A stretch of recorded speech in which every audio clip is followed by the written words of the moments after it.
So what is up guys? Jet here and welcome to my channel. Pag-uusapan lang natin ngayon is itong card ko ng Security Bank. Naka 1 year na siya. So anong nangyari?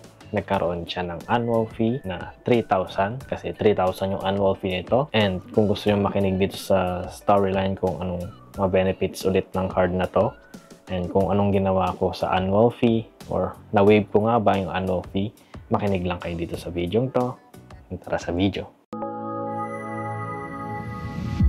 So itong card ko na to is sinubukan kong tumawag dun sa customer service hotline nila and sadly hindi pwedeng ma-waive itong annual fee ng card na to kasi rebate card na siya, nag-earn na siya ng rebates per month up to 1,000 pesos. So yun, nagkaroon ako ng 3,000 na annual fee, malaki-laki pero yung pagandahan ng card na to is up to 12,000 naman yung rebate mo per year kung ma-maximize mo yung 1,000 per month mo na rebate. So paano mo nga ba ma-maximize ang 1,000 per month mo na rebate? Pwede mo siyang gamitin sa groceries mo, up to 5% yung rebate niya. So kunwari meron kang na-grocery 1,000 pesos, meron kang rebate na 50 agad. So pangalawa dun sa gas, up to 4%. Kung meron kang sasakyan or motor, meron siyang 4% agad na rebate.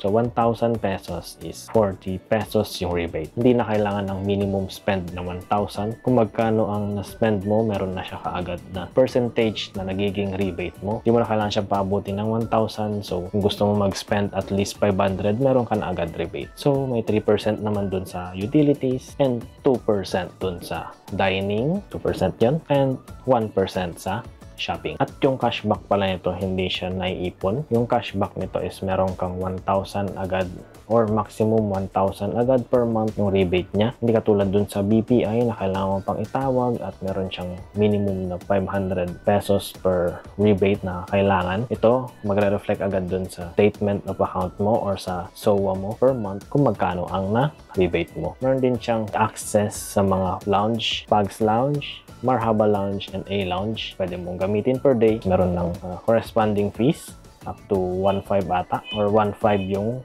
fees niya. So yung card na to is waive yung annual fee niya sa first year mo.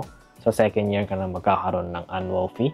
So ito, nagkaroon ako ng annual fee sa second year ko. Meron din siyang worldwide acceptance, e-commerce protection, meron siyang exclusive benefits or mga promos ng Security Bank. Tignan nyo lang sa website nila or mag-check kayo palagi sa website ng mga credit card na mga fan nyo. So yun, kung gusto mo ng rebate card na medyo maliit-liit naman yung annual fee niya, 3,000, gamitin nyo to. Kung magamit nyo or mamaximize nyo yung 1K per month na rebate, magkakaroon kayo ng 12,000 rebate per year minus 3,000, 9,000 rebate yung pwede nyo mag-gain dito sa card na to. And oo nga pala, pag meron na kayong card nito, yung Platinum Cashback, di na kayo pwedeng mag-apply dun sa Platinum or Wave Mastercard nila kasi magkaparehas lang sila na rebate card, sabi ng customer service at nababasa ko. Kasi gusto ko mag-apply dun na card. Kung may mga katanungan kayo dito sa card na to, don't forget to like, comment, subscribe to my channel. And this is Jet. I see you guys on my next video. Thank you for watching. Bye!